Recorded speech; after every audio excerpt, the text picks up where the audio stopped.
Mahilig talaga akong kumain ng pasta, kaya naman sa aking kusina, madalas din ako sumusubok na magluto ng mga iba't ibang klase ng pasta. Kaya itong tinapapasta na ibabahagi ko sa inyo ngayon, sana ay magustuhan ninyo. Ano pang hinihintay natin? Samahan nyo na ako sa aking kusina. Ang gagamitin nating tinapa ay yung boneless bangus para mas madali siyang kainin at hindi na tayo maghihimay-himay pa ng mga tinik. Hihimayin muna natin to nung medyo malalaki para mamaya sa ating pagpiprito.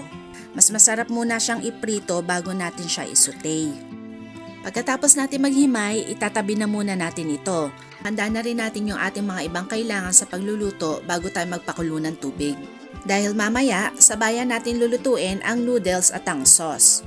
Pagkakulo, lalagyan natin ito ng medyo madaming asin at ilagay na natin ang ating spaghetti noodles. Lutuin ang ating noodles hanggang maging al dente, siguro mga 5 to 8 minutes o kaya naman sundin nyo yung mga instructions na nakalagay dun sa packaging niya. So habang inaantay natin yung noodles, mag-iinit na tayo ng kawali, lulutuin na natin yung ating sauce. Dapat nasa katamtamang lakas lang ng apoy yung ating kawali ha. Ilagay na ang ating olive oil, tapos isunod na yung ating hinimay na tinapa. Prituhin o lutuin natin ito hanggang magkaroon siya ng kaunting tusta or medyo maging light brown. Pagkatapos ay itatabi na muna natin yung ating napritong tinapa dun sa side ng kawali. At tayo'y mag-uumpisa ng mag-isa. Ilagay na ang ating hiniwang bawang. Igisa ito hanggang sa lumabas yung kanyang aroma. Sunod na ilagay yung hiniwang sibuyas at igisa ito hanggang maging translucent. Pagkatapos ay isunod ang hiniwang kamatis. Isasama na rin natin yung ating piniritong tinapa sa pagigisa. Haluin ng kaunti at lagyan natin ito ng durog na paminta. Ituloy ang pagigisa ng mga 1 o hanggang 2 minuto. Pwede na natin liitan yung mga chunks ng ating tinapa pero mag-iwan kayo ng medyo malalaki para may texture. Pagkatapos ay maglalagay tayo ng ating pasta water. Maglalagay tayo nito para hindi masyado maging dry yung ating pasta.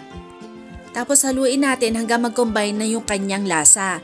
Dito, mag-a-adjust tayo kung kinakailangan pang dagdagan ng asin o hindi na. Pag okay na sa inyo yung alat, pwede na nating ilagay yung lutong pasta.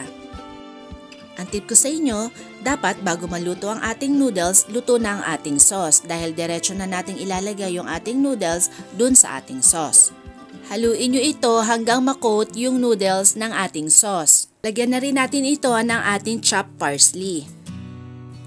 Kaunting halo at ready na tayo for plating. Ito na po ang aking version ng tinapa pasta. I-garnish natin ng chopped parsley at mag-sprinkle tayo ng parmesan cheese. Alam nyo ba na mas masarap ito kung lalagyan nyo ito ng kalamansi? Try nyo na din to, itong ating Pinoy style pasta. Okay, kain na!